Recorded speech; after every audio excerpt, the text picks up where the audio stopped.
Every experience, good or bad, is a priceless collector's item. Isaac Marion. A very good evening to everyone present here. I, on behalf of the Department of Life Sciences, Sophia College, welcome you all to our two-day webinar. I hope we're all able to derive some wisdom from the two-day session we have curated for you all today and tomorrow. I would now like to invite our head of the department, Dr. Hemalata Ramchandran, to say a few words. Thank you, Santi. It gives me immense pleasure to welcome each one of you to this 2 days webinar session. There is a story behind as to how this 2-day webinar session idea came up. It was customary in our department that we always wanted to expose our graduation students about research that's happening in the department. And the best way we thought would be when the postgraduate students interact with the TIVA BSc students. So it was a routine or it was a customary academic activity for us to go to Kandala every year. Towards the end or towards the midway of monsoon season, stay there, have an overnight camp, have a nature walk, and in the midst of that, we would have an expert who will also accompany us, who has years of experience of being a scientist, and he or she would give her very important views about how our postgraduate students are carrying out their research projects in our department. The projects used to be from cognition to behavior to neuronal cell culture study. And it also gave a one-time opportunity for our TIVA BSc students to even think about this exciting field of scientific research. Unfortunately, due to the pandemic this year, we could not embark on this Kandala annual research trip. And that is how this thought came about, that why not we get back to our postgraduate students who have established themselves as research scientists, postgraduate research scientists, not only in India, but beyond the limits of our country. And then it was nothing looking back. We just went ahead, started getting in touch with our ex-students, and we gave this entire responsibility of organizing this 2-day webinar session to our faculty member, Dr. Snehal, and her team of postgraduate students to come up with this entire idea right from designing the poster, contacting the resource person, and minute by minute, actually going about in planning this session. So I would like to extend my sincere thanks to both Snehal and a team of students for making this happen. And also I welcome our postgraduate ex-students for coming and accepting our invitation to this 2-day webinar. And also we have this wonderful opportunity of having this entire event supported by the DBT Star status. Over to you, and I request the team to go ahead with the 2-day webinar session beginning from today at this position. Thank you. Thank you, ma'am. I would now like to invite Dr. Yasmin Khan of our department to say a few words. Over to you, Yasmin, ma'am. Hello, good afternoon, everybody. I'm so happy that this initiative has finally taken over. I'm not going to talk about the initiative. I was asked to say a few words about Archana, who is our first speaker. Archana Iyer did her MSc in our department, and she had done a project under me I was her mentor for that project. And after her MSc, she continued with us and decided to help with the other projects that were happening. In fact, those of you who are our undergrad students must have seen our fish facility in the department. Archana, along with me, she helped set up most of the facility. She also helped set up many of the techniques that we are using. She was sent to TIFR, to Shubha Tole's lab, where right now she's actually a postdoc, and came back and shared those experiences so that we were able to set up a good facility over here. Then she got an opportunity to go to Italy for a PhD, and she's back now. But I shouldn't say everything that will come as her formal introduction, so I'll let you into a little secret. some college romances end up with very happy endings. And Archana got married to one of the other fellow students who was a JRF on a project. And I'm very happy to see that they have come a long way. And Archana, thank you for accepting our invitation. And I hope that you will have a good time. I'm sure all of us will, listening to your experiences. Thank you. Thank you so much, ma'am, and thank you everybody for this really, really warm welcome. And it's just a wonderful opportunity for me to interact with the undergraduates and the master's students over there. And I think Archana, let Savni introduce you formally. I think she might be able to give more details. Okay. Savni, okay. Go ahead. All right, I'll wait. Yeah, okay. Thank you, ma'am.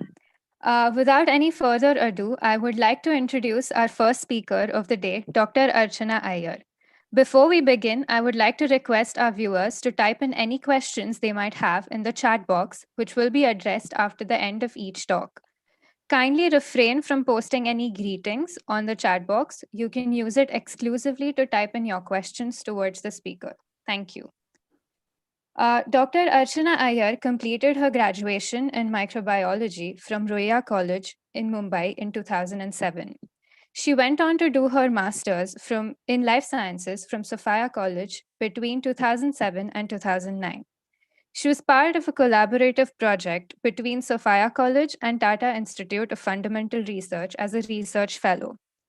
Dr. Iyer obtained her doctorate in the March of 2017 from the University of Trento in Italy. The thesis included was on the role of microRNA in exon guidance. Ma'am then returned to India and did her postdoctoral research in Dr. Shubha Tole's lab at TIFR. She obtained the DST Inspire Fellowship in 2018 for a period of 5 years and is currently availing this fellowship at TIFR, working in Professor Tole's lab. Dr. Iyer has many publications in reputed journals, those mentioned in the slide. These, apart from her PhD thesis, which was published in March of 2014. Apart from her Inspire Fellowship, Dr. Iyer has also been awarded with the Asia Pacific Developmental Biology Network Travel Award to attend the International Society for Developmental Neuroscience Conference in Japan in 2018, and is also the recipient of a competitive PhD studentship award awarded by the University of Trento in Italy.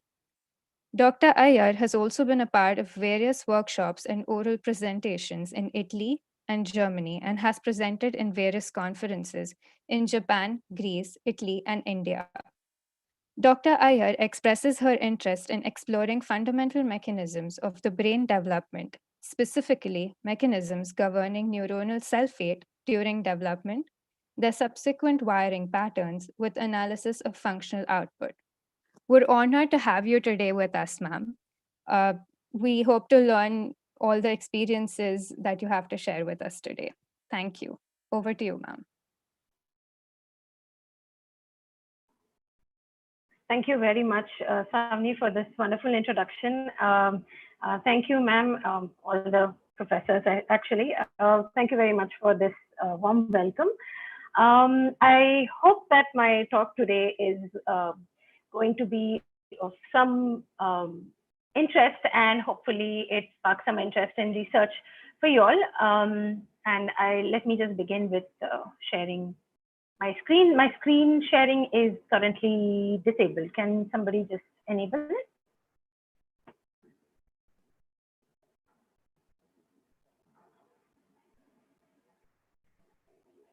Hello?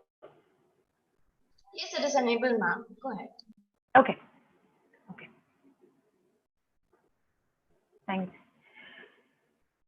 Okay. Am I audible, and can you all see my screen? Yes. Okay. Actually, it would have been great to see the faces in person, because I would like to see the reactions. But it's fine. We would just take it this way, and hopefully, because we are electronic, we can get a chance to tour the lab here, which would otherwise not have been possible. I'll reserve that towards the end of this talk. Firstly, as Sami also introduced, I am a master's. I did my master's from Sophia College, and my interest in neuroscience really began from there. So as a bachelor student in Ruya, I was interested always in brain development and so on. And I happened to attend a workshop, which was for a career workshop, and they had mentioned that Sophia College offers this program in neuroscience, and I was really lucky that I actually made through the entrance and so on, and I began my journey here. And what I can only express as one of the really sculpting paths for me to become a neuroscientist today, and whatever I am today is because of the experience I had in Sophia. So just to sort of introduce you to you. Sorry, is anything blocking on the screen? I'm just trying to confirm because before I begin my talk completely. Can you all see the whole screen?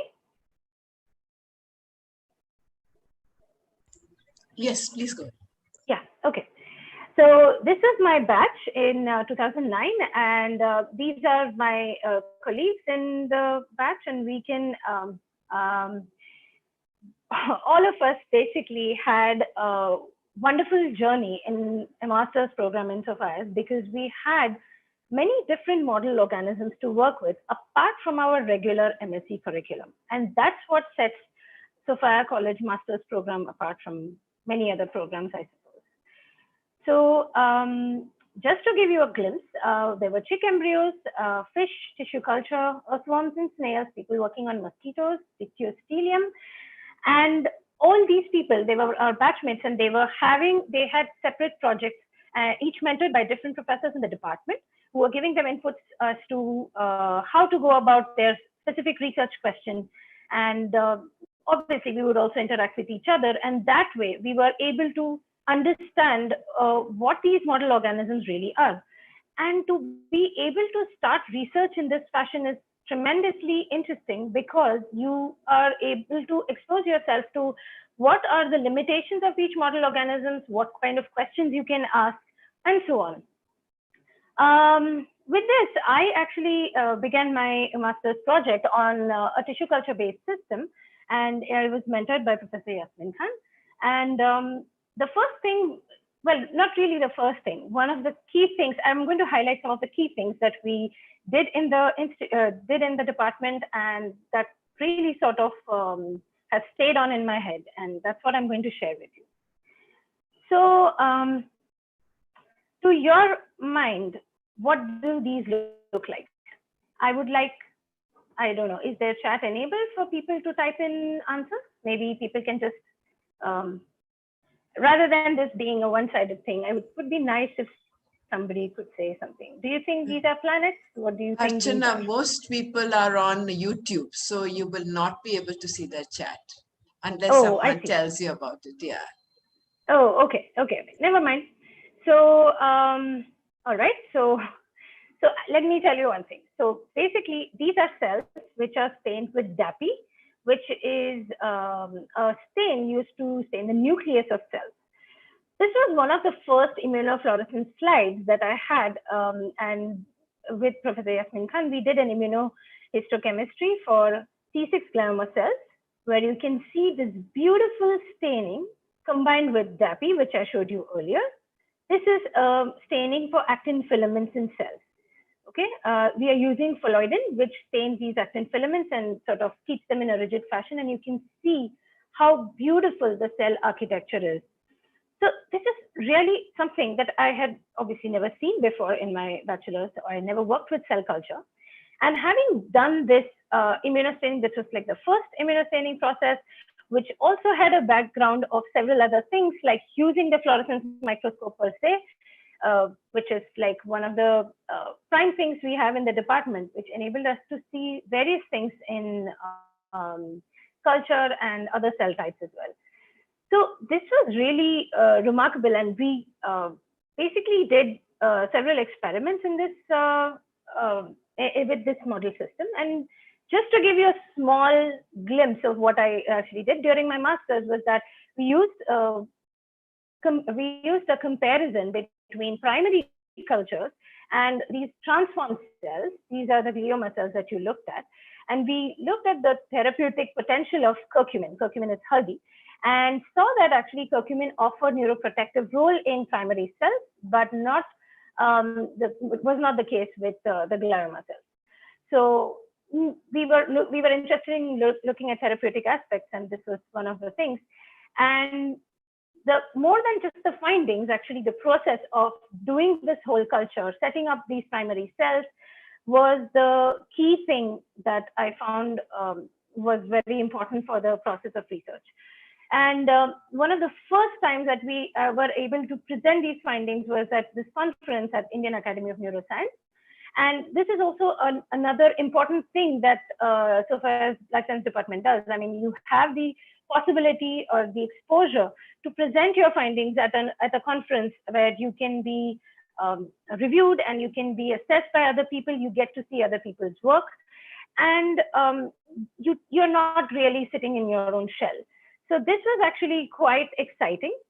And apart from Yasmin ma'am, who is really actually the sweetest person, as you all know, she doesn't really shout at you or yell at you if you do any mistakes.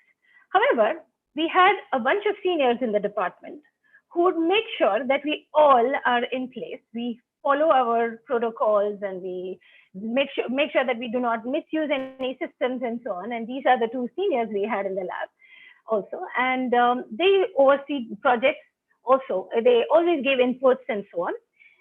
And this is a culture we kind of carried forward to our juniors as well. This is my batchmate Vanessa with her junior Maruti over here, working on their story as well on feces gliomas. She was also working on tissue culture. They also presented their findings at the IN, or each one of us did in fact.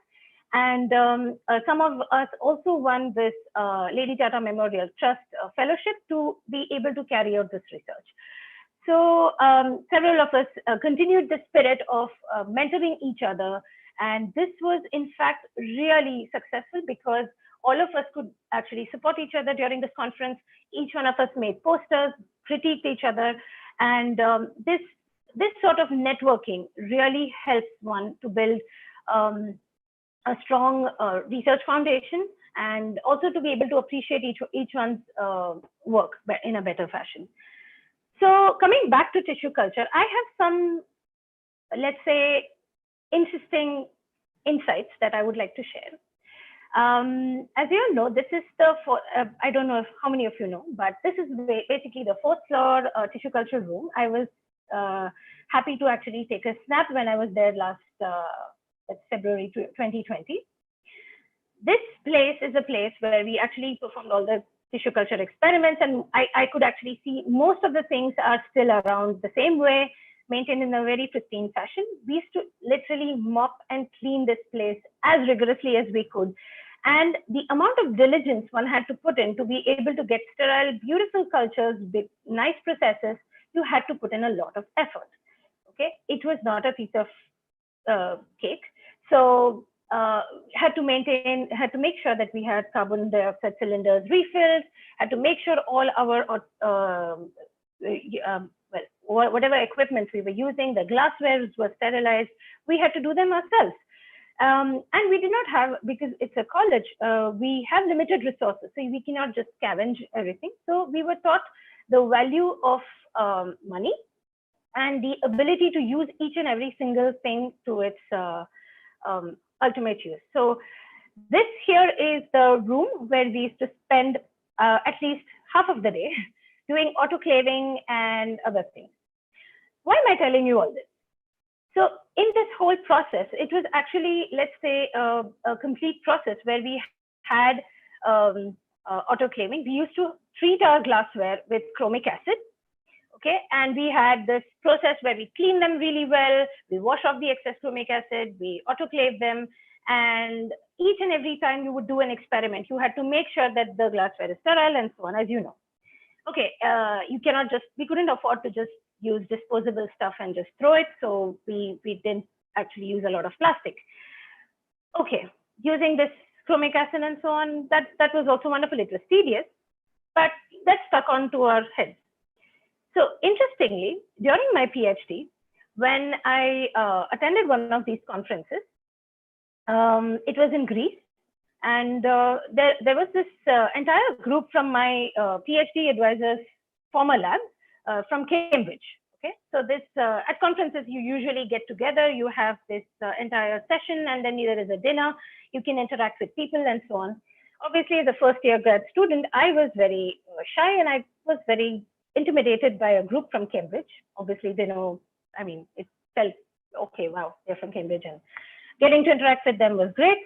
One of the students actually said, as just while discussing that, hey, you know, actually, yeah, we're doing this work, and I'm trying to grow some cells, and yeah, these cover slips, we are getting some glass cover slips, and then they are not, not able to grow some cells. We got this one, we got that pack, and we are not able to just grow these cells on them.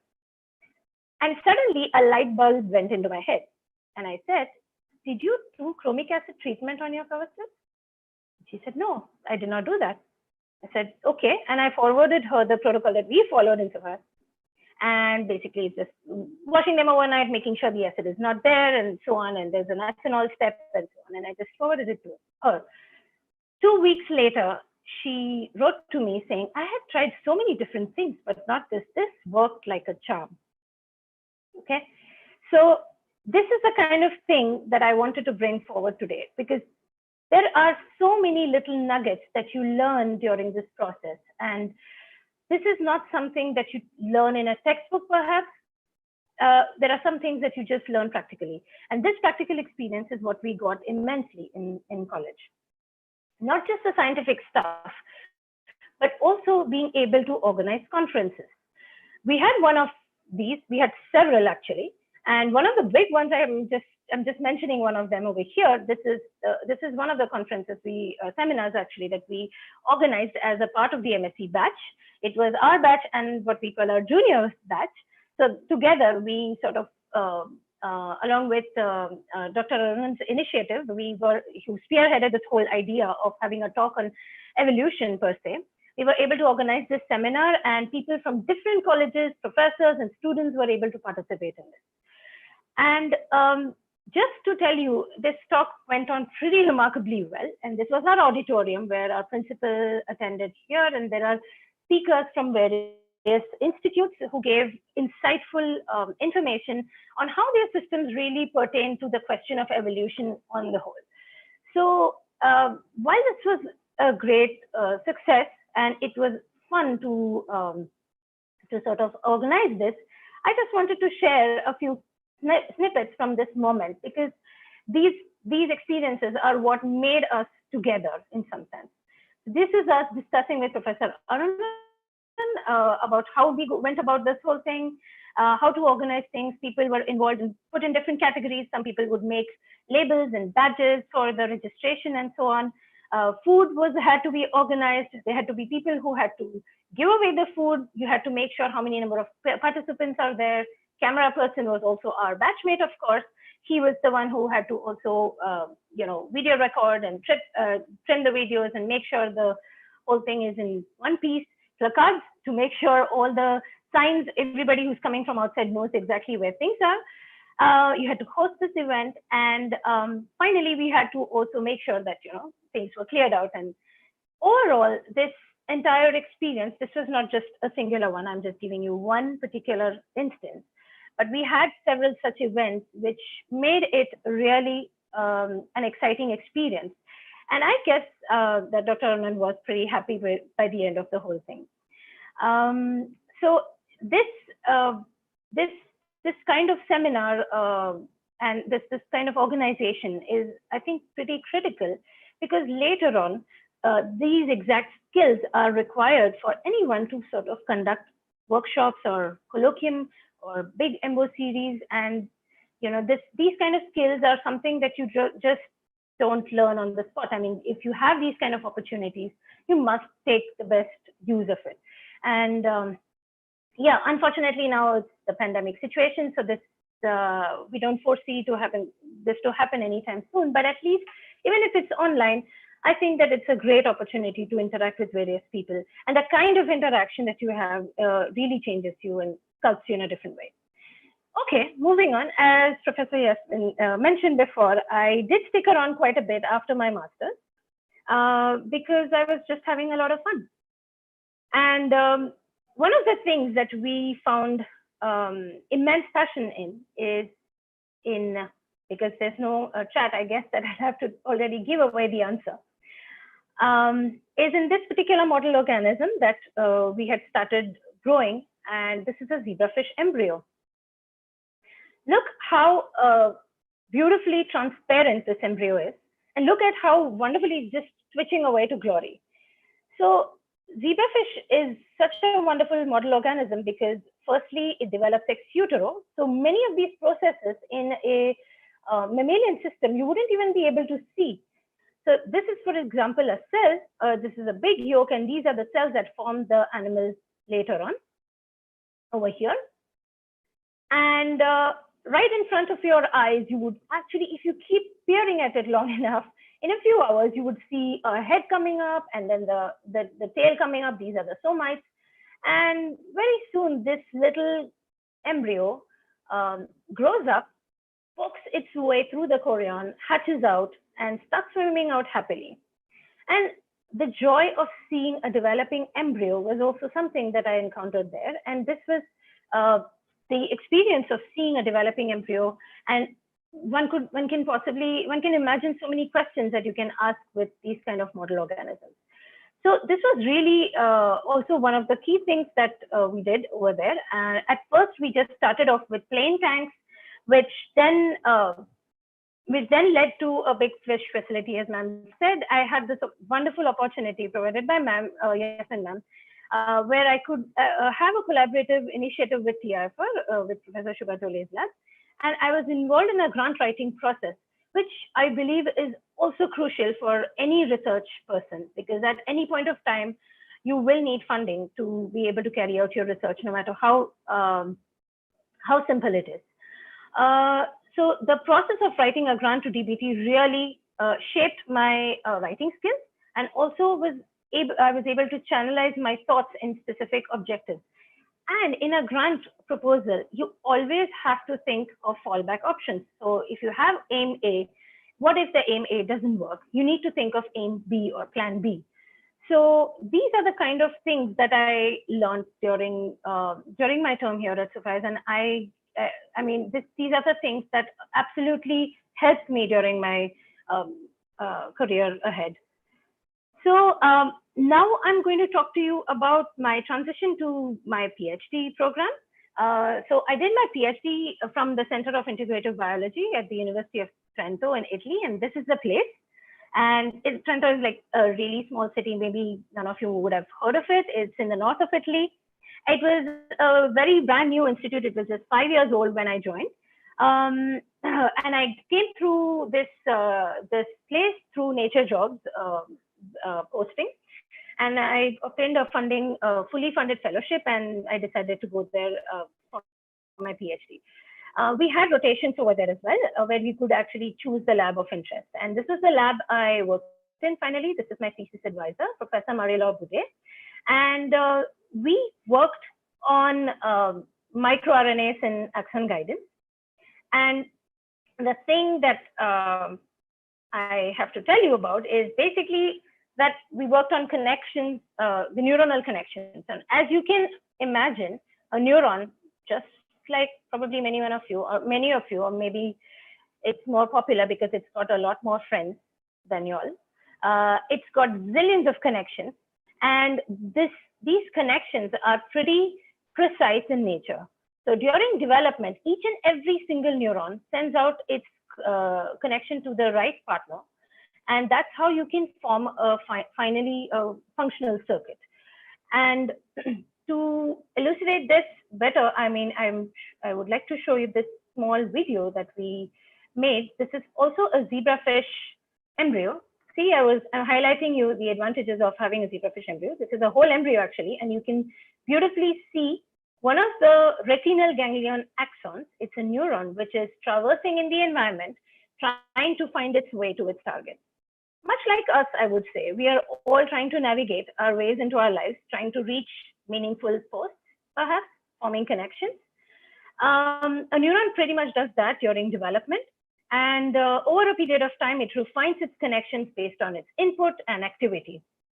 And most of this maneuvering is done with the help of the tip of its neuron called as the growth cone. And this is essentially the star of my PhD work, because this is the part I actually studied in detail. We used Xenopus. So yeah, this is a picture taken with 2-photon microscope in collaboration with another professor in the department. So within these growth cones are several mRNAs. As you all know, that DNA is converted into mRNA. mRNA is then formed into a protein. For a cell to actually progress in age, for instance, so as the cell is maturing during development, these mRNAs that form proteins need to be degraded over time. And some other new mRNAs need to be expressed. So the job of basically mopping up specific mRNAs or keeping some mRNAs silent is done by a bunch of small RNAs called microRNAs. And that was a highlight of my research. That was a key thing that I looked at in my research project during my PhD. I used Xenopus laevis as a model system during my PhD. So this is an adult frog. And during its development, this is what it looks like. It is remarkably similar to a zebrafish, I should say. It's quite transparent in nature as well. Again, development being ex utero, you can do a lot of things ex vivo to be able to answer several questions. For example, look at this. These are all Xenopus laevis eggs. Much like you keep your egg cartons in the fridge in those little boxes, this is a wire mesh in which we keep these little eggs to be able to inject specific cells. Look how there are 4 cells over here. They're sitting on top of a yolk sac, which is actually at the bottom. It's dense, so it actually topples in such a way that the cells face up. Over a period of time, if you keep peering through the microscope, you will see that the 4 cells become 8 over here. And look, there are these 2 tiny dots, right? Can you all see them? Now, these 2 tiny dots are the sites of injection. I have injected a green fluorescence protein. And the remarkable thing is that these 2 little cells are fated or destined to become the entire central nervous system of this animal. Look, you can see that the eye and the whole brain and the spinal cord are labeled when I simply injected them at 8-cell stage early on during development.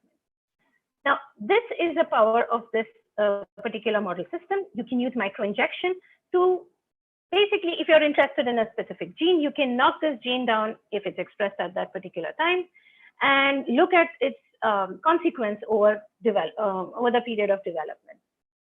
And if you're not a fan of knocking down every single cell in the entire nervous system, there's also an alternate approach. That's called electroporation. And that is what I'm showing you here.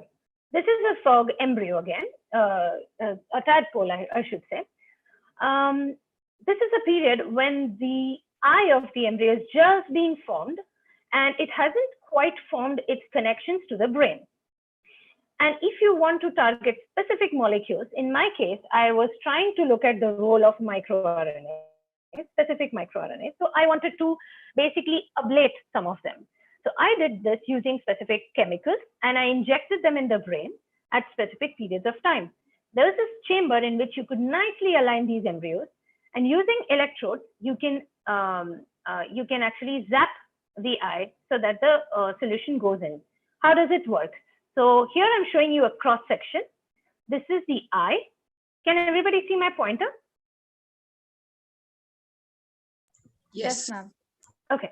So this is the eye and this is the brain of this frog. Okay. So when you inject the dye in the optic stalk and you give a brief pulse, transient pores are created and the solution can go within the cells. Okay, the solution of interest, it can be simply GFP tagged, and you can see here how the eye is glowing later on, and you can follow the connections later on during development once the axons have reached their target. So using these tools, I am just trying to bring about these tools so that you are familiar with them. Probably you already are. But using these model organisms, you can actually assess these things during development, which is otherwise very difficult to do in mammalian systems. What did I really look at? Using this yet another cool tool, what we were able to do is dissect out specific compartments of a single neuron. So here is that same section I showed you. This is the frog eye, and this is the brain. From the eye, this is just an example for you to see. This is a cell body. The neuron is sitting right here, and it's sending its process all the way up to the brain over here. Okay, the target here is the tectum. Many of you master students might be reading about it in your neurobiology course. So this is where its synapses and forms targets. And what we wanted to see is if we knock down our microRNAs, specifically, is there specifically in the eye, is there an effect in only the cell body or also in the axon or both? So to basically understand what is the effect in a specific cell compartment, we use this laser capture microdissection. What it does is you take these thin sections of this brain and the eye together on a very thin piece of membrane. These are specific membranes available for this, and a laser microscope is specially designed for this. And you can basically cut out the area of interest. So what you saw earlier, these are the retinal ganglion cells, which actually project to the brain here. So using laser capture cells, you can simply dissect these cells out, and the same section, you can see what happens to their axonal terminals. These are the axons that have reached their target. And you can collect these samples and differentially analyze their content for different questions. So in my case, I looked at the RNA profile to see which RNA targets have come up. So if you knock down a microRNA, you would expect that its mRNA target would increase in the cells. So that is precisely what I was trying to ascertain. And believe it or not, this is such a long project that it's still ongoing. We are still analyzing some of the data from my PhD work, and some of this work is already published before, but some of it is still quite complex for us to understand, and we are still wrapping our heads around it. But I have to say one additional thing. So learning all these techniques is really cool and important and so on. What gave me a head start was that these basic techniques were already existing in, well, not the laser capture, but at least the fact that you could cryosection these embryos. Already we had these facilities in SOPHIAS. And that's our cryostat in the fourth floor lab. And I spent quite a bit of time using this cryostat during my master's and post my master's, using some embryos, chick embryos and other embryos and so on. And that itself was a good enough exposure for me to be able to master this technique very quickly during my PhD. So you see where I'm going. Every little exposure that you get is not useless. It always counts if you take it in a positive fashion and if you can actually utilize it in some way. So not just this period of time over here, but also in the time that I spent in TIFR, I had sectioned quite a few embryos. I had dissected brains. We had done several in situ hybridizations. All these little things, how you can treat solutions, what kind of solutions do you need to use to do in situ. These kind of tips and tricks that I learned over a period of time helped me really to get a quick head start during my PhD. Especially when you're doing a shorter PhD program. For example, in Europe, it's for 4 years. In some places, it's even 3. Mine lasted 4.5. For you to get data and to be able to get a head start in the project, it's always useful to have these tools handy. And with the right tools and the right question, you can actually make great headway. What am I doing right now? Right now, I'm a postdoc in Shubha's lab. We are at TIFR. And one of the questions that I'm currently interested in asking is the self-fate decision, as Sami actually mentioned during the introduction. This is a schematic to show you that in the brain, there are actually many types of cells. These two are very abundantly present, okay? These are neurons and glia. These are quite distinct in nature, but they actually come from a single mother cell, okay? This mother cell is given this responsibility to produce enough number of neurons at a given time.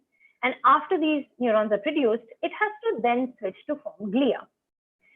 We are very much interested in understanding what is the mechanism that governs this fate switch.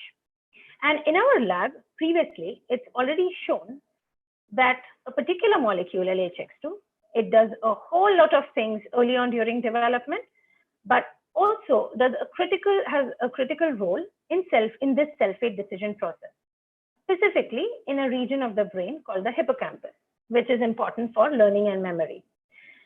What LHX2 is important is its levels are basically important in the mother cell.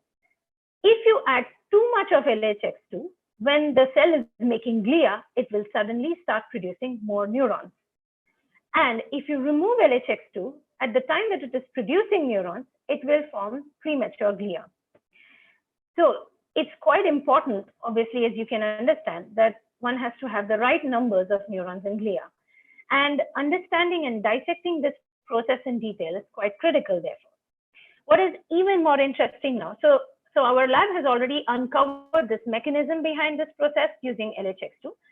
And now what we are interested in finding out is what happens next. So LHX2, very interestingly, is present in the mother cell. But once the mother cell forms a neuron, it actually turns off LHX2. But it's again turned on back in the glia. And this is what you can see in this particular slide. This is an immunohistochemistry where we are using antibodies to detect LHX2 protein, and that is shown in red. And in green are neurons here. Over here in this picture are astrocytes or glia marked with GFAP. One can see that LHX2 is so predominant in glia, but we don't know what it does there. And that is currently what I'm chasing. I'm pretty excited about finding this out. And this is work ongoing. And that's one of many things that we are doing in the lab. And all of our work is actually in collaboration with various people in the lab. We are involved in several different projects. And this is one of the projects that's quite close to my heart. So once I have more information, of course, I hope to update you all on how this work is going. With this, I just want to show you our current lab. So this is some of us at ISDN Japan. We went over there for a conference in 2018. This was a wonderful experience as well. All of us actually here, there are some master students and some students who are integrated PhD students who were able to actually go for this particular conference. It was remarkably nice of Shubha to organize this whole thing. And this is a snap of the day when Veena Kinnare, she's also a student from, she's a student from Sophias who's registered from Sophias. She's a PhD student from Sophias, and she did her PhD thesis in TFR as well. And the day of her graduation with Medha ma'am, we all went for Swati snacks, and this was quite a fun day. And shown here is a picture of us goofing around in the lab. What I'm showing you here with my colleagues are these gizmos. These are actually not glares for sun or anything. These are this amazing gizmo called flashlight. What we use them for is to screen fluorescent pups or animals that have been electroporated. So this is like a walking fluorescence lamp. You just have a torch and you have to wear these glasses. And if you want to see green fluorescence, you wear these. Or if you want to see red fluorescence, you wear this filter. These are filters that enable you to see the fluorescence at specific wavelengths by just shining a flashlight. So, and this is the most recent picture of our lab, and this is our current lab. Given the current scenario, we decided to have a donut party, given all the trials and tribulations all of us had to go through. And it's been actually a wonderful journey, I would say. Shubha has been an incredible mentor, supporting each one of us with our unique requirements. She actually helped me specifically for a lot of things. Being a mom and a scientist is not an easy thing. She helped me juggle these two roles in a very efficient fashion, specifically by making processes easy for me to have an accommodation on campus. that helped me a lot because I was able to juggle between odd hours of home responsibilities with that of work, and also giving me the sense of the feeling that okay, work is going on because I was able to mentor people even remotely.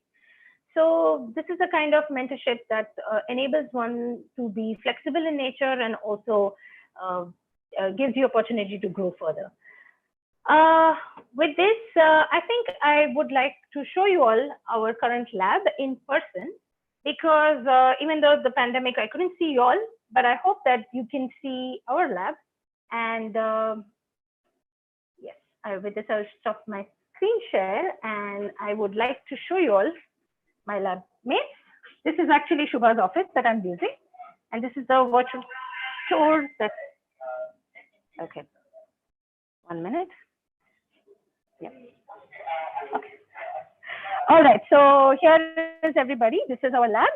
Okay, so this is the Tole lab, and people are doing various things here. These are our dissection microscopes over here, where we dissect out embryos at various stages. Over here, we have several things. This is a microtome, which we use to section embryos and so on at varying thickness. And this over here, hi, she's an integrated PhD student, and so is he. He's kind of finishing up. This is Urvi. She's a master's student in the lab. And here are all our individual benches with common instruments and so on. These are a bunch of solutions that we use for in situ hybridization. That's Amrita. She is an integrated PhD student, so she's joined right after her bachelor. And maybe you can contact any one of them to figure out how they got through and what they did. I have very less knowledge about that. This is Shreya. She's a PhD student as well. And this is our chemical hood. And that's pretty much our lab. Okay. And we have a upright fluorescence microscope as well, just like Sophia's. And that is pretty much what we have in the lab. And as you can see, it's not so many fancy gizmos, but I think that with the right question, you can also achieve all these things with these facilities. And I believe that Sophia's has every single thing that you just saw over here. And it has great potential to answer remarkable questions as well. And you just need to use this opportunity to pave your way into the research career, if you like. So with that, I would like to end my talk. And if there are any questions, I would like to take them. Sorry, 1 minute.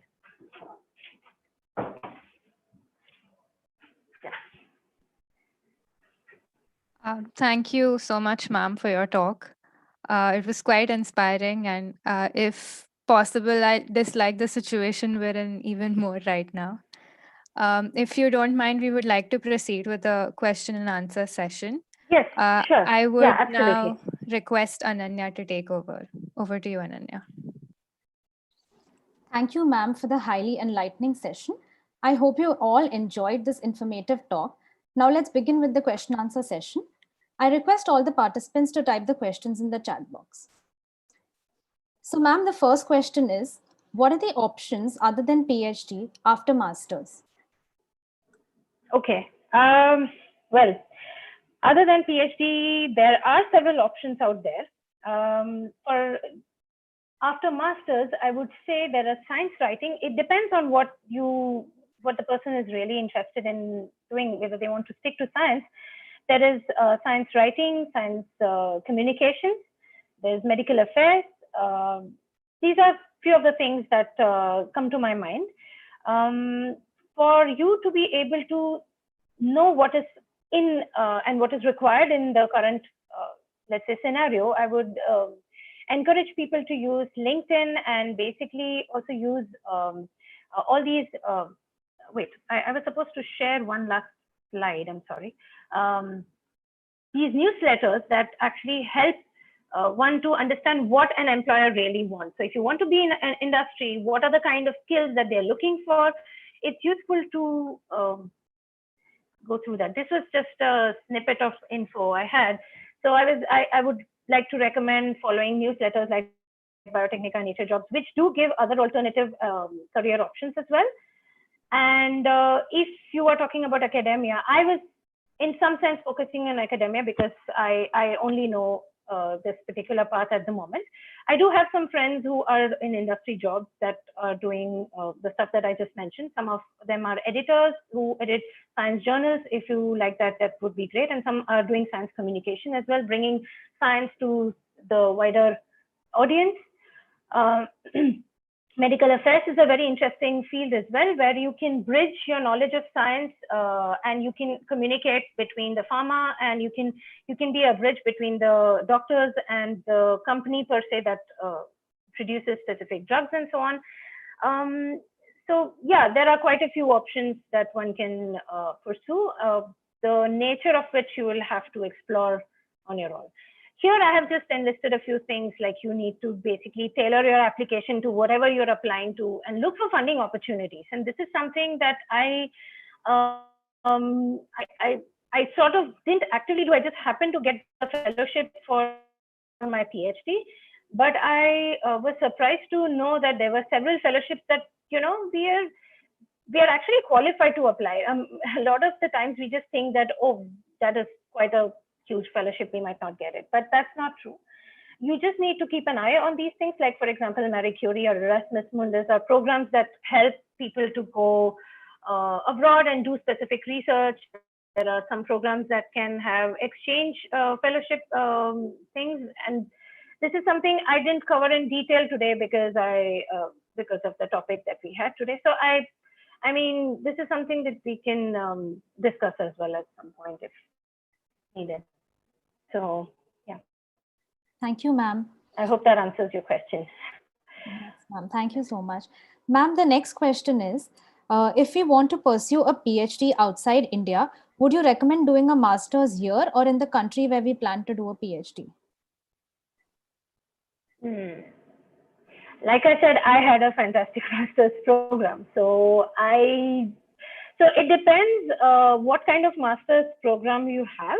If your master's program is able to fortify your research interest, and if you're sure of doing a PhD, then you need to basically already start to align your thoughts in that particular direction. For example, I knew that I wanted to be in developmental neuroscience. It's okay to not know, but at least if you know that you want to be in academia, you can try to get some research exposure, and that really helps. So it's irrespective of whether you do masters in India, there are great master's program in India as well.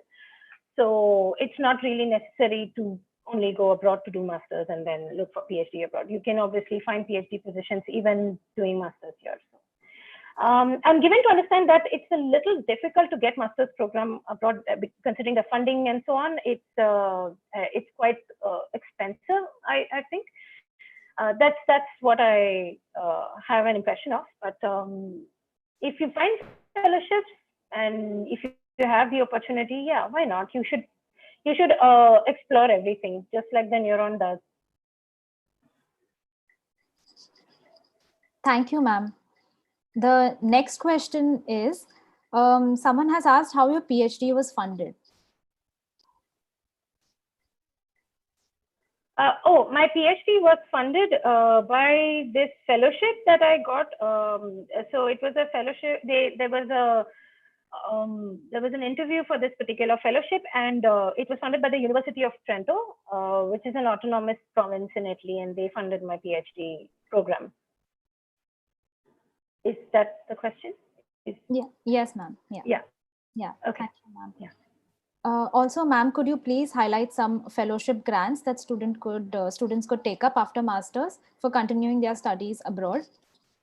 I would have to look this up in detail. To be honest, I haven't really looked at all masters, postmasters things. For example, the Marie Curie and Erasmus Mundus that I just put on my slides are two of the fellowship programs that I know are useful for people after masters and even after graduate program.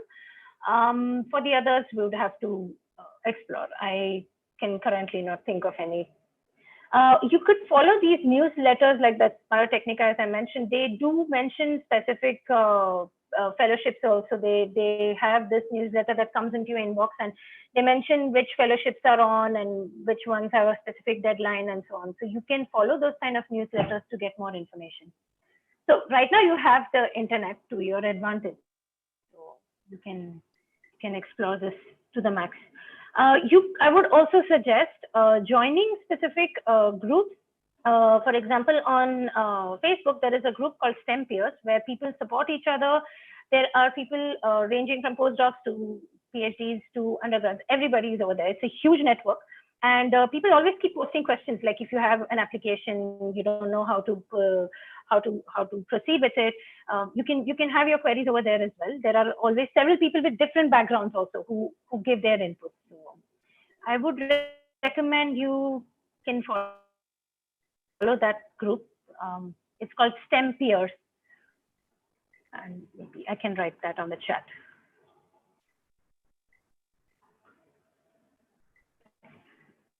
So yeah. Thank you, ma'am. Yeah, most welcome. Thank you so much, ma'am, for taking out the time to answer all our questions. I would now like to hand over to Ruchi to give the vote of thanks. Thank you, Ananya. Good evening, everyone. On behalf of the Department of Life Sciences, Sophia College, I take this opportunity to thank Dr. Iyer for having accepted our invitation for the webinar and enlightening us by sharing her research experiences in the field of life sciences. Thank you, Dr. Iyer, for walking us through your years of master's and PhD, along with the photographs and videos back from those years. Key points mentioned by you, like how experience comes after years of practicing and pursuing your research and interest, really inspires me. Thank you, ma'am, for shedding light on qualities like collaboration, perseverance, and learning throughout the process while reaching the final goal.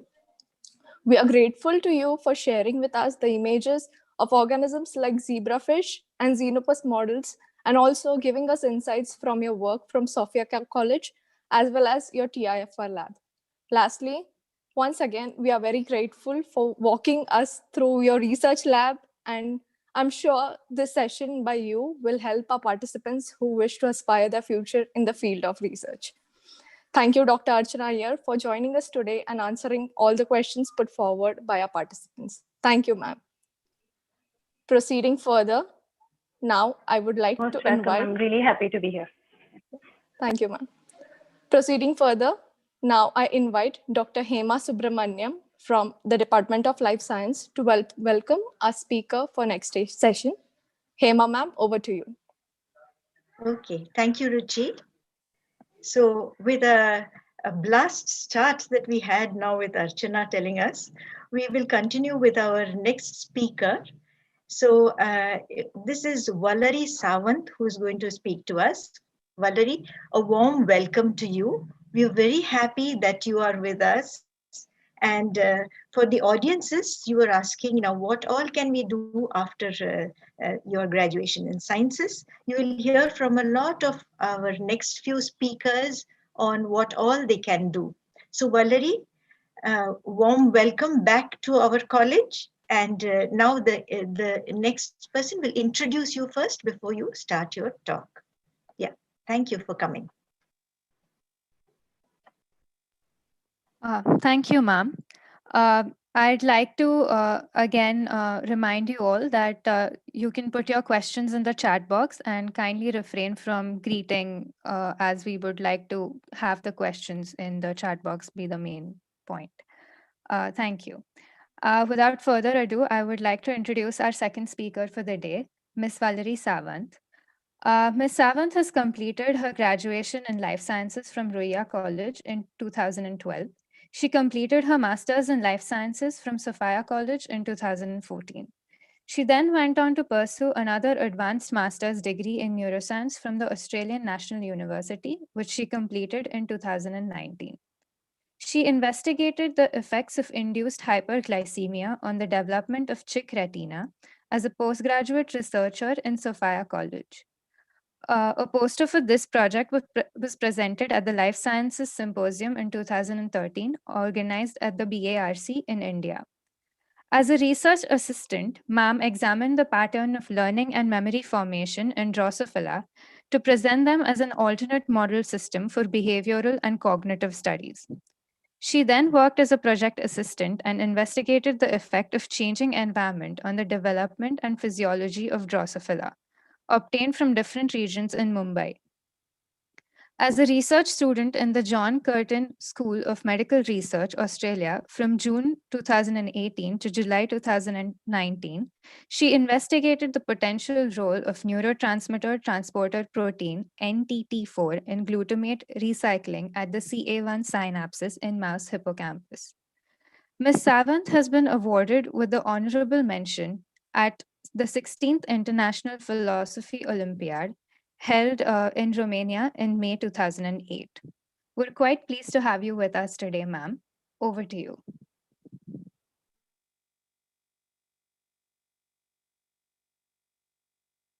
Ma'am, we're having trouble hearing you.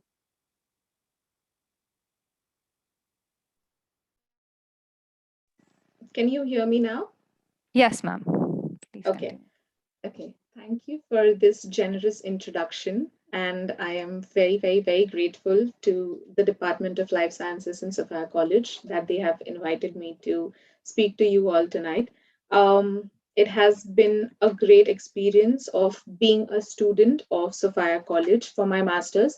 I think it was one of the best decisions that I made in India for pursuing my master's in life sciences with a specialization in neurobiology. As you all know, that it's an innovative program and it's very different to the other colleges that we have in Mumbai. And they give a lot of focus on how to carry out research. And that helped me a lot, considering that I always wanted to have a career in research, and especially in neuroscience. I just want to know whether you all are able to hear me clearly, and if I share my screen, can you all view it on?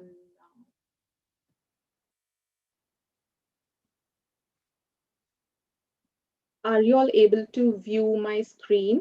Yes, ma'am. Okay.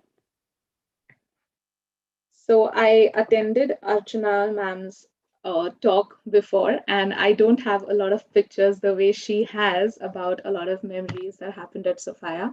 But I do remember that after coming from Ruya College and completing my bachelor's, we were not used to being independent in the college campus, right from preparing our own solutions, designing the experiments depending on what was expected out of us during our master's course, and from there on to take up a project individually with with one of the supervisors from our department, and then executing that project successfully to be able to make a poster presentation for conferences, as well as preparing a thesis. I mean, that was like it was a 360-degree turn that happened to me personally, because in during my bachelor's, it was very, I would say it was a relaxed environment because we had our lectures, we had our practicals, and that's it. I did not have any exposure to what research is, because even during our practicals, we had a set protocol that was given to us. We used to perform the protocol, we used to note down the results, and that was it. Repeat the same experiments during the exams. But when I came to Sophia, it was very different. We had to, even preparing our practicals, even preparing our journal was a task which we thought was very difficult at that time. But as the process continued, we realized that how important it was for us to understand the nuances in each and every experiment that we were doing, in each and every calculation, to make 1 molar solutions, how it was important for us to know these basics to be able to do our research bit later during our projects. And that was a very enriching experience. Apart from that, the causeries and the journal club presentations that we had at Sophia's was it was very encouraging. It was a little nerve-wracking at that time, because when I was in my first year, I used to see my seniors do the journal club presentations and the causeries, and the way everyone used to ask them questions about their research projects. And I thought, oh my God, I mean, they're doing such a splendid job, and how are they able to answer and tackle each and every question? But eventually I realized that it helped me to understand the project that I was working on better. It helped me to understand research articles better, because especially in journal club presentations, the concept that I really liked was that everyone was given the paper before, and we used to all read those research papers, and then we used to discuss whatever has gone through by the researcher during the writing of the paper, which was very different. It was very new. It was very unique for me, because I had not really come across research articles till my first year of master's. It only happened at Sophia. And when I read those research papers, I started liking the research writing bit, trying to understand different concepts, trying to understand the graphs, how they had analyzed the data, how they had presented their findings in a concise yet very well explained manner. And that added to my motivation to be, to pursue research henceforth. Um, when I started my project under Ramu ma'am on chick embryo, it was an exciting experiment, because I had to keep the embryo alive till embryo day 8, and then take the cryosections of the retina, and then I had to expose them to histochemical localizations. I had to then analyze the intensity of how the enzymes, I was working on acetylcholinesterase enzyme, I was working on cytochrome enzyme, and I had to check how they were getting expressed in the sections of the retina, in the cryosections of the retina, and then compare to the control, and then being able to analyze the data from there on. That was a very interesting experiment, because I was the only person who was doing it. Till that time, we were doing practicals, but some of the times we were doing them in groups, sometimes in pairs. But this project, this was entirely my baby. I had to do everything about the project with the help of Ramu ma'am, but it was only me who was in touch with Ramu ma'am, who was doing the work of the project. And that, I think, was one of the most interesting first encounters that I had with having a research project of my own. I just have a group photo over here.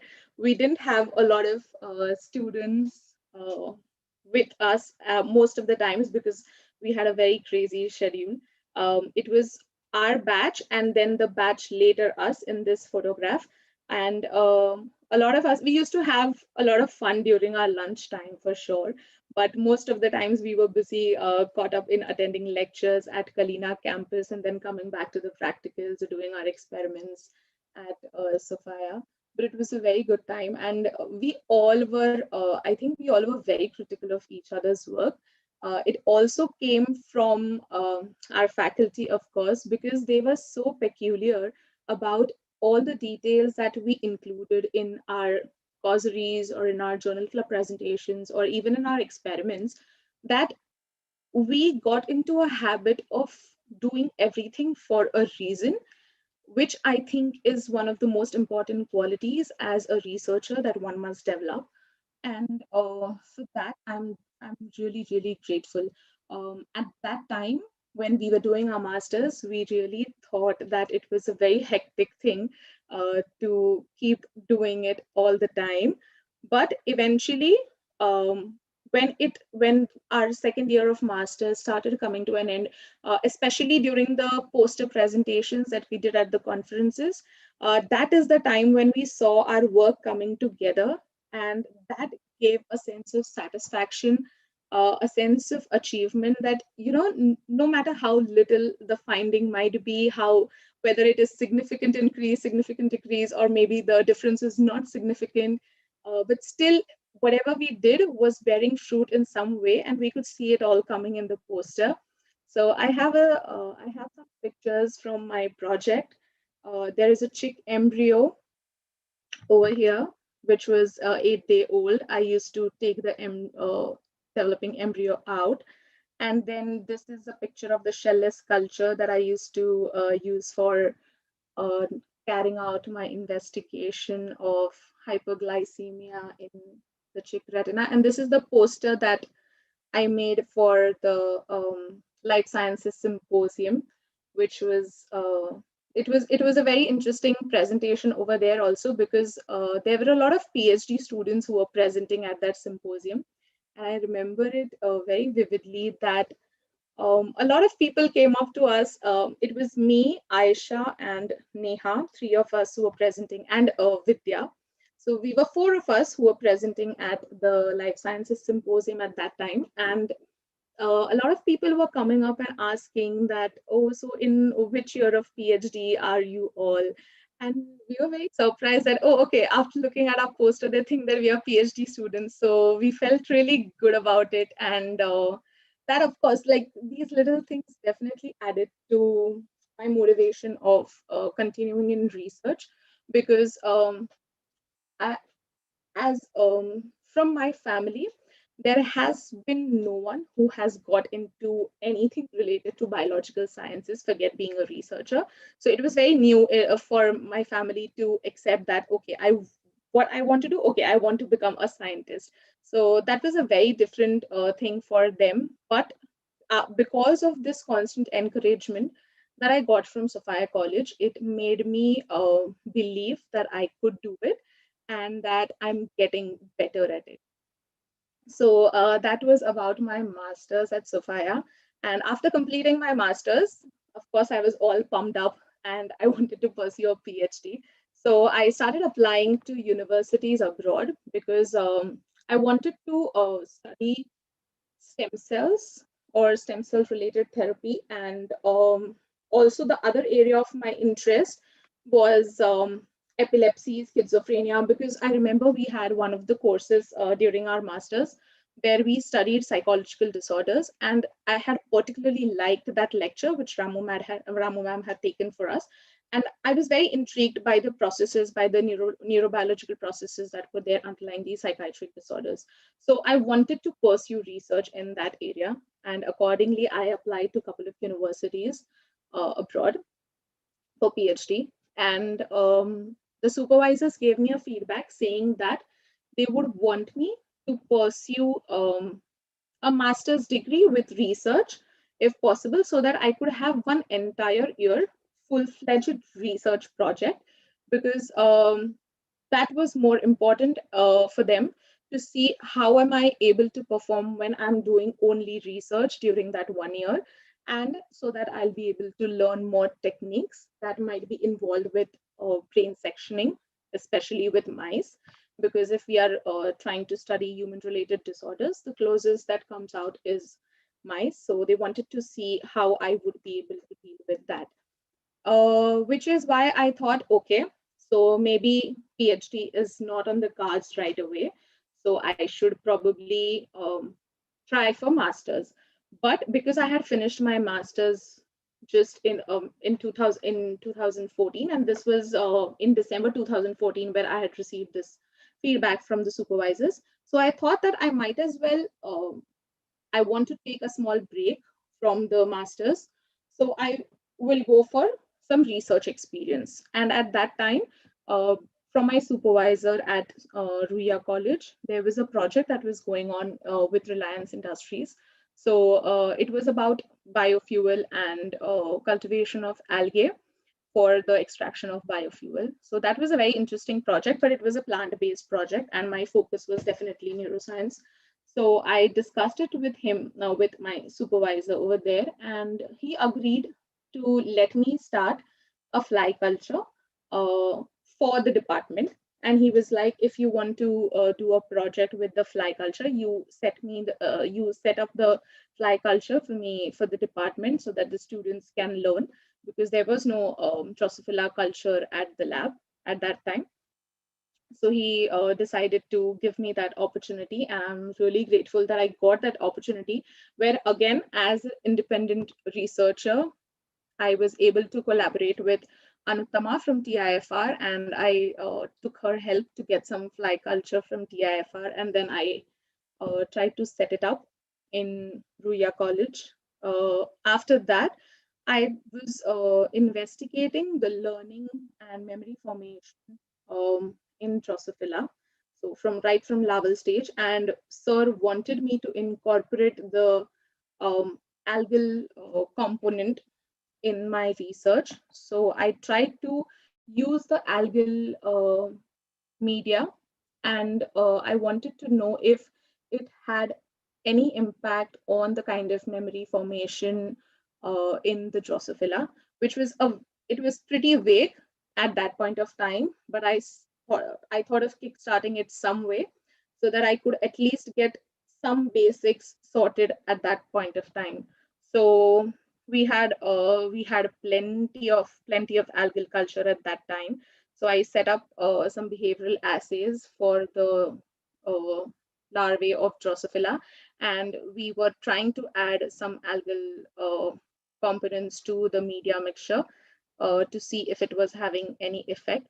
But unfortunately, after I think after 6 or 7 months, the project funding got affected, and because they had reached a certain conclusion with the algal strain, which they wanted for their biofuel production, they thought of shelving the project with Ruya College. So I had to stop my work at Ruya as well, because there was no more funding available.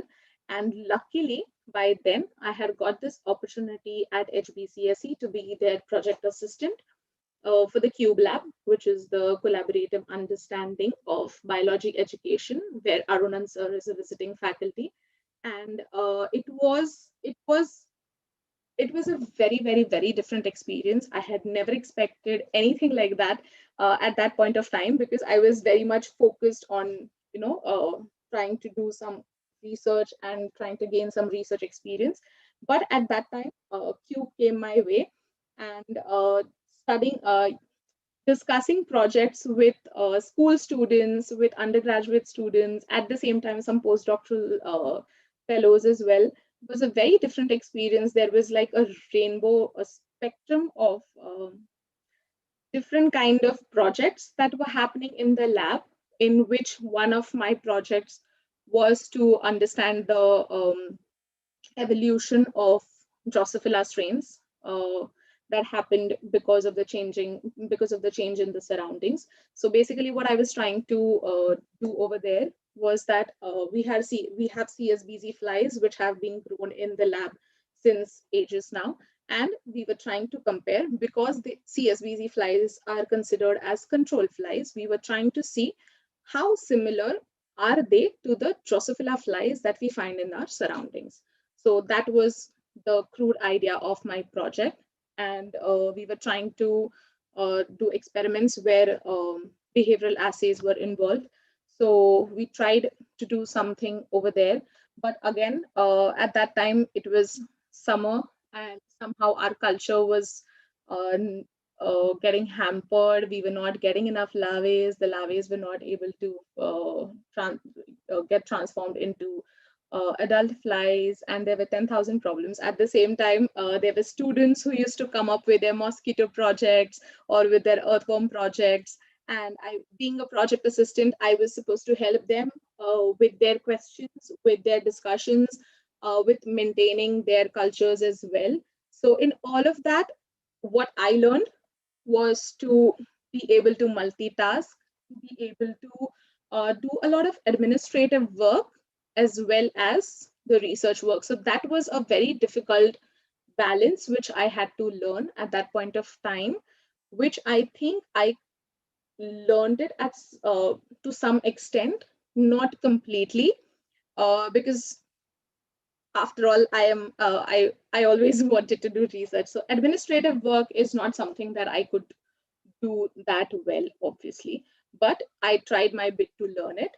And with what I really cherished from that experiment is that I understood that maybe I would like to get into teaching or mentoring younger students, because I really like to spend, I really liked to spend my time and my energy and my inputs with them and taking their inputs, because school children think in a very different way. I mean, uh, after all the training that we get during our bachelor's, during our master's, we get trained to think in a specific way.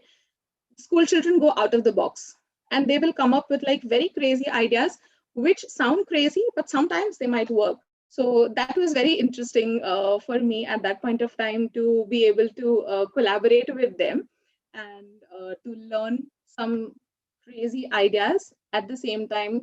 Their passion for science and the dedication that they had after coming from school, they used to do their experiments, they used to sit for discussions. So that was a very interesting phase in my during my FBCSE days. And while all of this was going on, I was constantly trying to find a suitable master's degree that I could pursue in order to be able to gain that research experience that was lacking in my resume or in my profile. So I came across this opportunity at the Australian National University, where, of course, they were ready to offer me credits because I had already completed my master's in life science and I had 1 year of neurobiology in my curriculum as well. So they were ready to offer me credits for that 1 year. So the course, which is actually of 2 years, they were ready to give me credits for 1 year completely, and I had to do just 1 year of master's, after which I could go for PhD. So I decided to go that way, and I took up my master's in neuroscience advanced course. And after taking that course, I realized, I mean, after coming to Australia, I realized that whatever we were taught in Sophia, the way of life, the way of research, the way of collaboration, it's all the same. I mean, ditto, it's all the same. Journal club presentations, causeries, doing your own work, planning your own experiments, doing your literature review, the entire research process was the same. And we were very few students for the neuroscience course in Australia at JCSMR. But out of those, I feel really proud to tell that I was the only one who was able to deal with all the assignments and the project work equally well, because I had the training and the backing from Sophia College, from the masters that I did over there.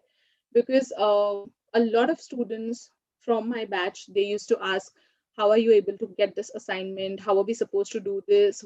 We are not understanding the research paper only. How do we find what is written where? And how do we understand the results? How do we understand the standard deviation, standard mean, standard error mean, and so many questions. And I was able to tackle those questions because I had those questions when I was in Sophia, and those questions were answered when I was in Sophia.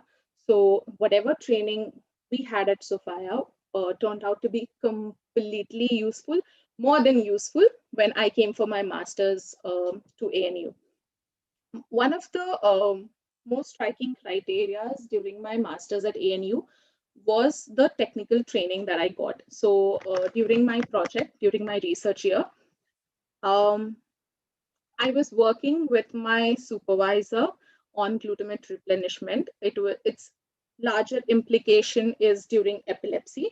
So here, what in the presentation or in the screen over here, you can see that there is a presynaptic neuron and we have a postsynaptic neuron. It's a typical setup that we have taken from a hippocampus. So, and there are astrocytes nearby. So, from the presynaptic neuron, glutamate neurotransmitter comes and leaves, it is released into the synaptic vesicle where it binds to the glutamate receptors that are present on the postsynaptic neurons. And after this is done, the glutamate is recycled by the astrocyte. It gets converted to glutamine, which is then given out to the presynaptic neuron again. Now, in all this process, there is a big question as to how does this glutamine go inside? How is this glutamine transported back into the presynaptic neuron? How does this exact replenishment happen? Because glutamate is one of the major neurotransmitters in our in the central nervous system, and this recycling has to happen at a very high speed, at a very high rate, in order that the glutamate glutamate neurotransmission is not hindered at all. So my area of work involved the mouse hippocampus, and there were these regions in the hippocampus that I was targeting. I was trying to understand. So I will go to the previous slide. And basically what I was trying to do was I patch clamped the postsynaptic neurons live, and I was trying to understand whether this glutamate transmission is getting affected if this transporter that is present on the presynaptic neuron, if that transporter is absent, then is the glutamate transmission getting affected, so that I could understand whether the role of this neurotransmitter transporter protein over here, is it really important? So this transporter protein is the NTT4 that was mentioned in my introduction. So I worked on the NTT4 neurotransmitter transporter protein, and this was a patch electrode, and this is where I was stimulating. So basically in the dentate gyrus, there are CA3 neurons which make connections with the CA1 pyramidal neurons. And when you stimulate in this area, these CA3 neurons get stimulated, and these were the presynaptic neurons, and the CA1 were the postsynaptic ones, and I was patch clamping the CA1, so the postsynaptic neurons. And in short, what I found out was that, in the NTT4 knockout mice, I could see that there was a reduction in the response that I was seeing in the postsynaptic neuron compared to the control ones. Now, one of the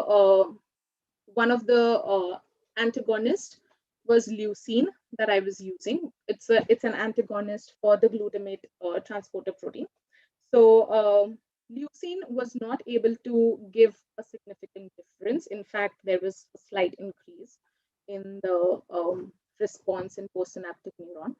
But NTT4 knockout mice, when I checked for the neurons of the NTT4 knockout mice, there was a significant reduction in the responses from the postsynaptic neuron, which overall made us suggest that NTT4 could play an important yet transient role, because this change that we observed was only for a minute, but eventually when we continued the stimulation for a longer period of time, we saw that the control and the NTT4 knockout readings were almost the same. But for this 1 minute, it was significantly higher, and my sample size was 18.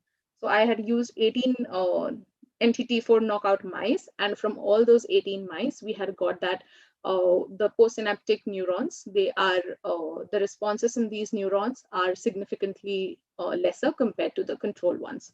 So we suggested that NTT4 is playing a transient role, but because it's playing a transient role, there was a possibility that there might be another transporter which might be at work at the presynaptic neuron. Because if NTT4 is able to play this role of transporting glutamine inside the presynaptic neuron, and if NTT4 knockout mice do not have NTT4, but still they are able to show responses similar to control after some time, which means that there is something else which is also at work over there. That is what was the discussion of my project after that. So this was what I found during my master's at ANU. And because I was doing electrophysiology experiments, I was actually doing the patch clamping technique. It was a very surreal experience, because the recordings that I was performing were from live cells, the neurons, and I had to train myself for mice handling or dissecting out the brain in order to keep the cells alive and not damage their physiology at all. And that was a very different experience because I had never done that before. My lab at ANU, it was not a very big lab. It was just my supervisor, and there were 2 PhD students who were helping me with some of my doubts that we had. But even over here, it was just like Sophia. We had to do all our work independently. There was nothing special. There was no special treatment that was given. We had journal club presentations over here as well, and I was grilled more than I was at Sophia.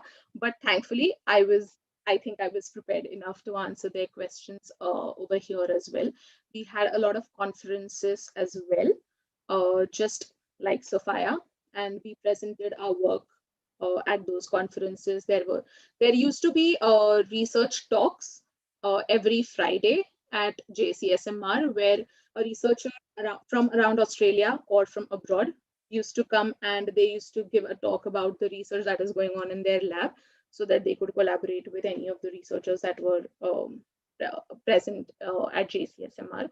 And overall, the experience of my master's at ANU was it was very enriching, and I think it was a very good decision to wait till I got that opportunity to go for the correct master's, because my supervisor was extremely diligent about giving time for my work. He was an assistant director of the research school, but he still used to take out time to teach me the techniques appropriately, at the same time let me do my job well. And there are a lot of collaborations that happen here as well. So currently I am trying to develop a project with one of the professors at University of Melbourne, and he is actually working in stem cell therapy. After telling him about my experiences during my master's, both in India and in Australia, he was very well convinced that I could work as an independent researcher, and he has agreed to supervise me for my PhD, because my PhD has been pending since a very long time now. But yes, he has agreed to be my supervisor for my PhD, and I'm awaiting my results for the scholarship, because over here you have to, as an international student, because my status is of an international student, so I have to gain a scholarship to be able to start my PhD. My supervisor from ANU had asked me if I wanted to do a PhD with him, since I was a master's research student with him at that time. But I realized that I did not want to continue in pure sciences, because major questions in glutamate neurotransmission is very much a pure sciences question. And I am, and I was focused that I wanted to get into translational neuroscience. So I thought of not going for PhD with him. And of course, he respected my decision, and he shows his full support in my University of Melbourne application as well. I understood that a lot of you have these questions related to whether you should do masters abroad, if you want to do PhD abroad. My personal suggestion would be that if you have identified a research area, and if you have identified a supervisor with whom you would like to do your PhD, contact that supervisor. Just contact them directly. Try to find their email address and email them stating that so and so is your qualification, you have taken such and such training, and you're interested in their work. Try to read research papers by that supervisor, so that you're able to tell him or her that what is the exact reason why you want to work with them for your PhD, and show your interest. And If they have a position available, they would definitely get back to you. If they don't get back to you in 2 weeks, write a follow-up email again, and they would get back to you. This is how it works abroad. You have to approach the supervisors, directly approach the supervisors. You don't have to wait to apply through the university. First, if your supervisor is convinced that he can take you as his or her PhD student, the process of application with a university becomes much more easier, because then it remains just a mere administrative bit. It's not that you don't have a supervisor, because getting sorted your supervisor is the most important thing for PhD when you're doing it abroad. If you have an opportunity to do your master's abroad, take that opportunity. Master's at Sophia is excellent, absolutely excellent. If you have your interests little different than neurobiology, since I know that this seminar is for a lot of life sciences students as well. So if you have your interests slightly different than what is covered in your curriculum in neurobiology, go for masters that targets that specific area. Try to get your credits for whatever studies you have done before. Most of us do not know that we can claim credits for our previous education. Universities abroad give credits for whatever courses you have finished, be that of 1 semester, be that of 2 semesters. They give you credits, and that period will be reduced from your degree course, but you will obviously get your degree completely. So instead of doing a 2 years course, if you have already studied those courses, you might be able to finish your degree in 1 year, so that you don't lose out on time and you're able to achieve your goal in a better way. In spite of me getting my credits, when I came here, I understood that there were different electives, different papers, as in different subjects that I could take apart from neuroscience only. So I opted for that. So I took courses in human physiology. There were some research-oriented units as well. So I took those, and which is why, although I had taken credit of 1 year from India, when I came here, after I did my meeting with my supervisor, I realized that I could do these units and I could get a better exposure to overall field. So I I denied those credits after coming to Australia, and I did a 2 years complete course. But that's up to you if you want to do it or no. You can always take the credits. That's the most important thing that all the students should know. And coming for PhD abroad is not a very difficult thing. Two things have to be sorted. One is supervisor, one is your funding. The funding mostly comes from the university, at least in Australia. It's mostly from the university. The university gives grants to the supervisors, and the students get their tuition fee scholarship and their stipend from the university. It is not from the supervisor. So even if the supervisor doesn't have funding, you can still be his student if the university can get you the scholarship. Now, the scholarship is very competitive. You need to have good scores, but at the same time, you need to have research publications. So if after completing your master's or bachelor's in Sophia or in any other college from Mumbai, if you can gain research experience in India before coming here, that would be a big plus. If you can get a research publication from that research experience, that would be a bigger plus, because that might just make your process a little easier to get your scholarship for your PhD. But it's not a hard and fast rule for the PhD admission over here that you should have a research publication. It's just that it's competitive. So if you don't have a research publication, the university might just select someone who has a publication. So if you can have a publication, even if it's a second author, or even if it's a review paper, it doesn't have to be a research article. It can also be a review paper. Try to get a publication on your resume. That would really help you if you are trying to pursue a PhD abroad. And yeah, that's all that I have to share from my experience with you all. This journey has been very exciting, of course. It has been a little bit of a struggle as well, but that was because I was not very clear of what I wanted to do when it came to my PhD or when it came to my research.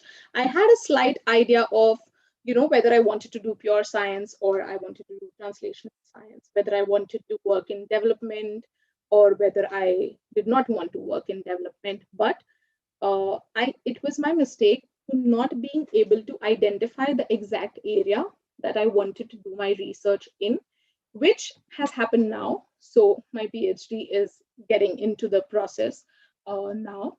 If you can identify your area of interest um, in time, that would be very good for you, because you can direct your efforts accordingly so that you can gain experience in that, you can get training in the same area, you can find supervisors in the same area. So I think the most important thing for any researcher, like anyone who wants to pursue PhD, is to be able to identify that area where you want to pursue your PhD in.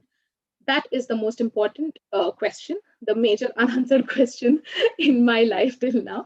But I have been able to finally get to what I want to do for my PhD. So I would suggest that if you can think about your area of interest, that would be beneficial for you. But no matter what happens, with every passing day, I do feel more motivated. I always feel excited thinking about research, thinking about neuroscience, because brain is a fascinating area.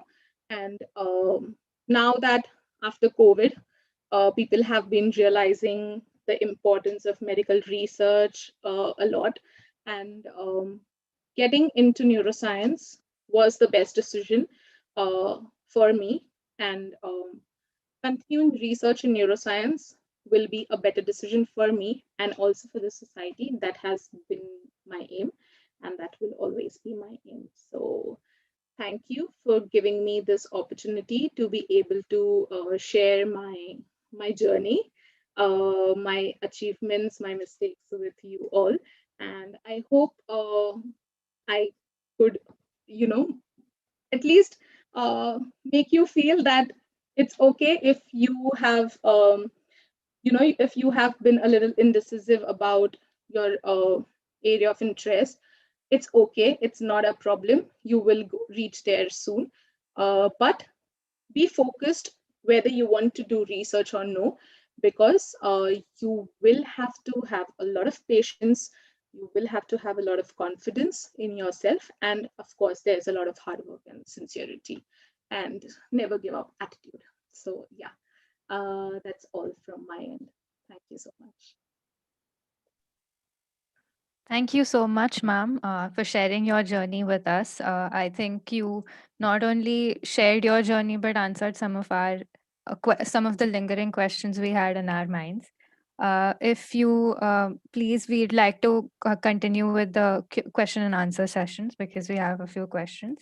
I'd like to request Ananya to take over. Thank you, ma'am, for the exceptionally informative session. I hope you all enjoyed this amazing talk. Now we can begin with the question answer session. I request all the participants to type their questions in the chat box. Ma'am, the first question is, what kind of wet lab work was done in Australia during MSc? Okay, so for my MSc, I was dissecting out the brain, and I was taking slices of mice brain, which were control mice, so wild type mice, as well as the NTT4 knockout mice. So I worked with both these strains, and I was taking sections of their brain after dissection. And then for each of the sections, I used to patch clamp specific cell types, specific pyramidal neurons on those brain slices. And then I recorded the impulses. I recorded the currents from those cells using softwares like Patchmaster And then I had to analyze those recordings using MATLAB script. So learning all these programs was in an unsaid way, it was a part of my research project as well. Thank you, ma'am. The next question is it a good idea to foster connections for potential PhD supervisors even before you start your master's elsewhere?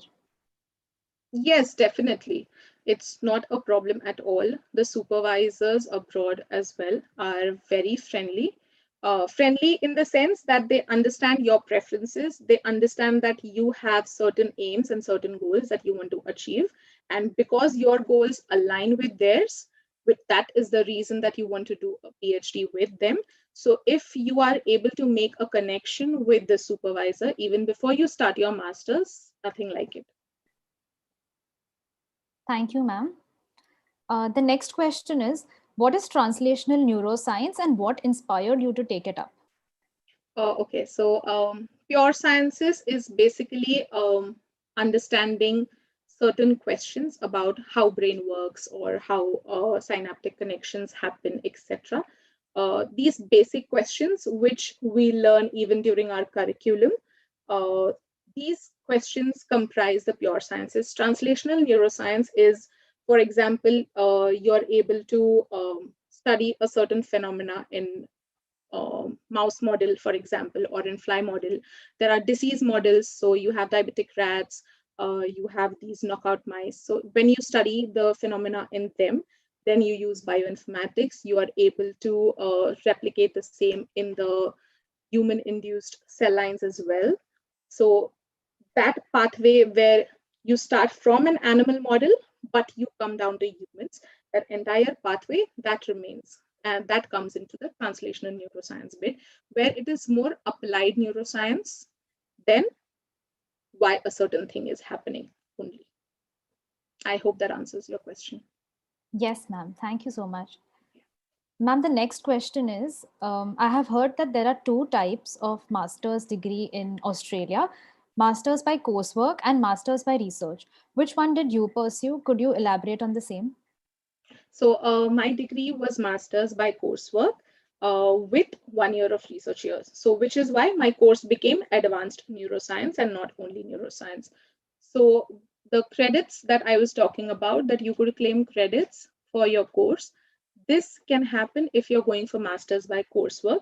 Master's by research is a little tricky to apply to. It's not impossible at all. I chose master's by coursework because I was getting credits for my coursework in India. So the credit system that comes in, the fact that you can claim your credits, that comes in the master's by coursework. So I did that, but even though I had my course master's by coursework, I did have 1 year of a research project. And in that year, the only course that I did was medical research project. So for both the semesters, I was only working on the project, no other courses, no other subjects. Thank you, ma'am. The next question is, what kind of difference in your experience did you receive with respect to what you got in Sophia and then in Australian masters? I think it would be, the difference is quite technical actually. The curriculum that I had at Sophia, because my degree was master's in life sciences with specialization in neurobiology, Sophia did complete justice to that bit because I had my life sciences bit and then I had my neurobiology bit. So both the things happened extremely in sync with what was expected out of the course. My course in Australia itself was neuroscience only. So it was meant to be all about neuroscience and all about research only. As far as the difference is concerned, I think the difference was because my courses were different. It had got nothing to do with me doing masters in Sophia or me doing masters at ANU. Of course, I think that I got more technical knowledge at ANU because the fees were high. So obviously there was more money that was available to give us the resources and the setup that high profile labs do. Like for example, the entire electrophysiology setup, it was a huge setup that was there only for me But again, that was because I had to pay the fees that I had to pay to be able to get that experience. So it really, there is nothing that Sophia didn't offer me and the masters offered me. No, it's not like that. It is only because the courses that I applied for both the places were different. And of course, the resources that were available at both the places were different. So accordingly, I got what I got from both the courses. Thank you, ma'am. The next question is how to find out or explore what your research interest is. What qualities should we have if we want to pursue a PhD? Qualities, okay, I'll answer the second question first. Qualities that you should have if you want to pursue a PhD, they are not something very extraordinary. But most important quality is you need to have a lot of patience.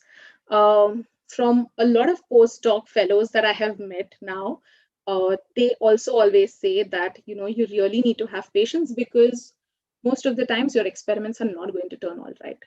Okay. And if you want a fast paced life, if you want a dynamic field, if you want your results to, if you want your every experiment to succeed, then probably you should get into the industry instead of getting into a research lab, because in research lab, there are going to be more experimental failures than experimental successes. Even though I patch clamped so I used to use one mouse every day, and just one half of their brain. So just one, either left hemisphere or right hemisphere.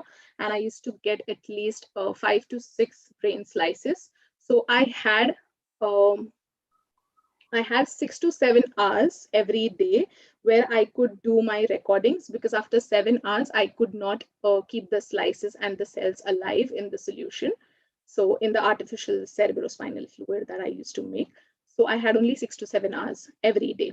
In spite of that, I had 18 knockout sample size, 23 control size, and 13 of the leucine sets. So just imagine, just add up these many correct data sets.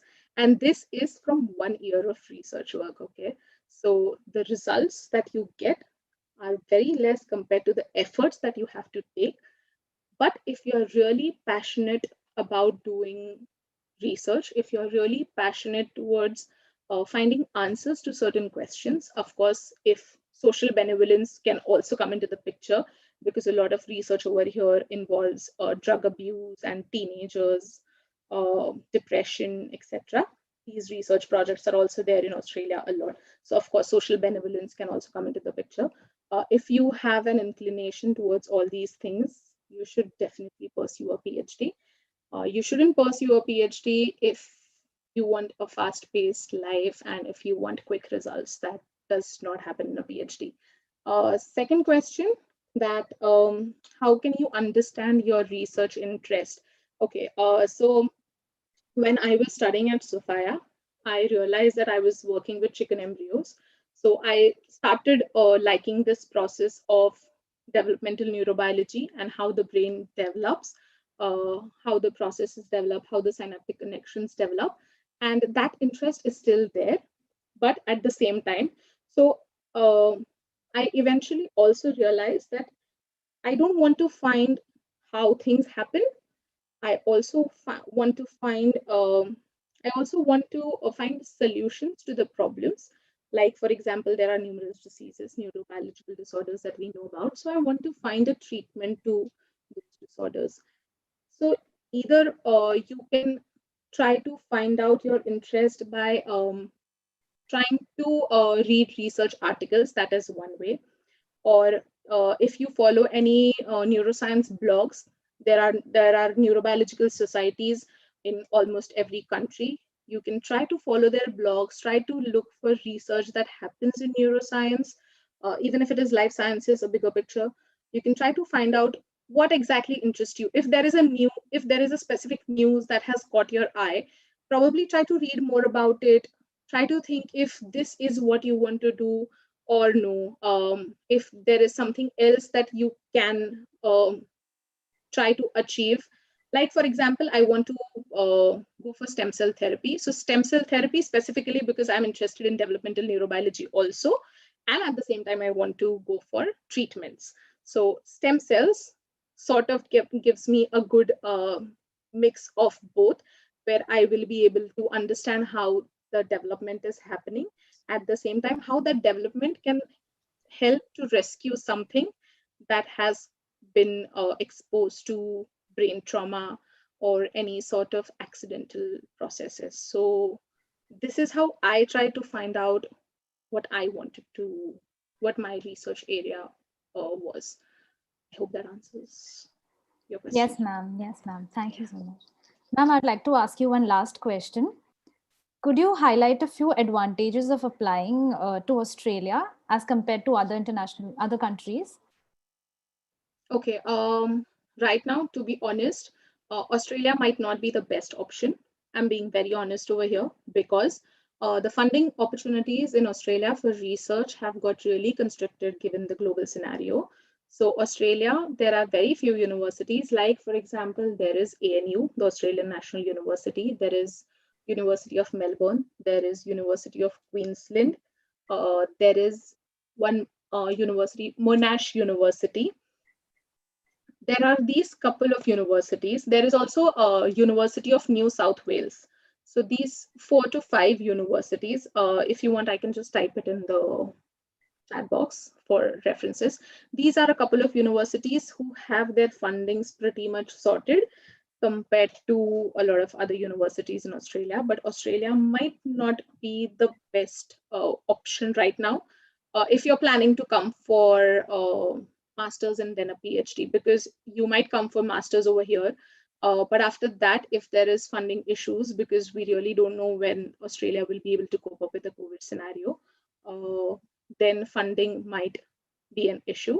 So just make sure that you have your funding sorted before you come to Australia. Try for universities in the US. Masters over there is definitely more expensive. I will try to give like a brief of both the things. So masters in US is a little more expensive compared to what it is in Australia, but funding opportunities are more for PhD currently in the States. So maybe States might be a good idea. There are also a lot of universities in UK who are giving good funding scholarships to PhD students. So that could also be a good idea. Yeah, but again, having said that, if you have a supervisor that you have identified, if the supervisor is in Australia, if his lab is in Australia, do come for it. Then it's not a problem. If you have a supervisor identified, do come for it. But if you are going to look for a course to pursue, then don't keep Australia as your preference, honestly. Thank you so much, ma'am, for answering all the questions and enlightening us. I would now like to hand over to Chandrama to give the vote of thanks.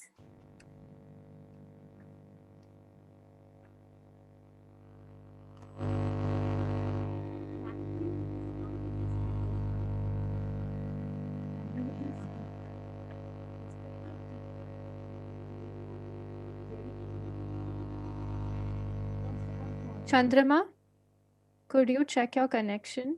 We can't hear you clearly.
Good evening, ma'am. I think there is some connectivity issues and I would like to take over for Chandrama. So that being said, good evening once again to one and all present here, honorable speakers, respected teachers, and our dear audience. A very good evening to one and all. First and foremost, I would like to thank our speaker for today, Ms. Valerie Savan, for spending her valuable time and enlightening us with her research experiences from the field of life sciences, what she has been through in her master's and the current work she's doing. The points to focus on what Valerie ma'am has mentioned are as follows. Ma'am, your little glimpses of a journey as milestones for students have enlightened, illuminated our mind with a hope for the future. Your journey was also very relative as a student in Sophia's and your short research experiences in Roya and how you helped to set up a Drosophila lab in the college. Also, everything was so inspiring in your own way, and I'm sure that it has also been a very useful research talk for all the aspiring students and our participants that we have here today. So once again, on the behalf of the department, thank you very much, ma'am, for joining us. Proceeding further, I would like to thank our principal, Sister Ananda, for giving us this opportunity. And also we are very grateful for the DPT star status who had supported today's webinar. Finally, a very warm I would like to extend my gratitude to our participants for being such an active crowd and making this experience a collaborative learning process. Participants, please make note that the feedback link is now put up in the chat box and will be active for next 30 minutes. We hope to see you all tomorrow as well for the sessions and continue this learning process. Once again, thank you, Valerie ma'am, for joining us. Thank you. It was a pleasure. Thank you so much. All the best, everyone. Thank you, ma'am.